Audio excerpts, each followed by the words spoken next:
Mapenzi matamu. Waifu Mamode. Baba Mode, habari za huko? Nzuri, vipi unaendeleaje mama? Naendelea vizuri, sijui wewe uko jamani na watoto. Si tuko salama. Unakuja lini bwana? Njoo bwana, hata kesho bwana, shakukumbuka. Okay.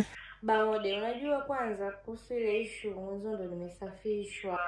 Sorry. Ile ya uzazi. Wakaniambia inabidi nisafishwe. Kwa sasa sitaweza kuja hivi karibuni. Unajua hata nideke kwa mama kidogo. Mimi nimekumisi mwenzako, njoo hata leo bwana, huko Njombe atakufanya wewe mweusi bwana. Njombe bwana wanakuharibu. Jamani nakuja, sitaka sana. Siku chache tu kama 2 au 3 nitakuwa nisharudi. Ampe mama, mimi nimstakie. I miss you, I want to see you.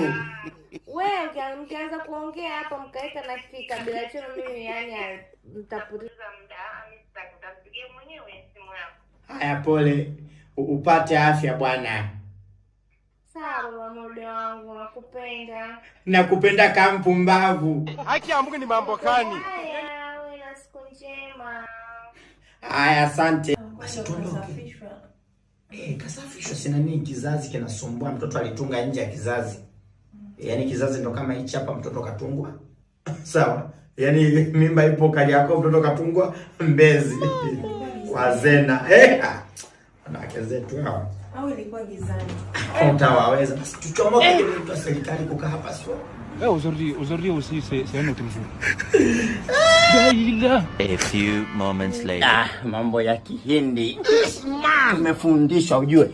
Manzabe. Okay. Panaitwa Manzabe. You know Manzabe. Baba Mode. Yaani kuondoka tu siku 2-3 kwenda kijijini kwa mama ndo unanifanyia vitu kama hivi. Yaani Mama Mode na ya mtini wana. Yaani mimi nimehangaika. Ya mtini wana. Hakuna. Ashindwe. Baba Mode. Huyo ndo Mama Mode? Ndo Baba Mode.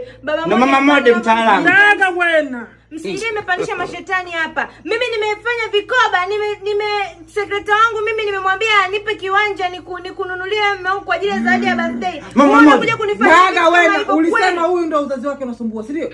Mama Mode ajua ulinunulia. Hebu niacheni utapeli wenu hapa. Toka na utapeli wako. Msikiza mtaalamu. Hebu subiri baba. Kwanza lini tena tumeanza kuamini mambo ya waganga? Mama huyu ni muongo, mganga gani huyo? Mganga Mungu, mambo ya mganga mnakuja mmebebana. Mke wangu najua kilichotokea.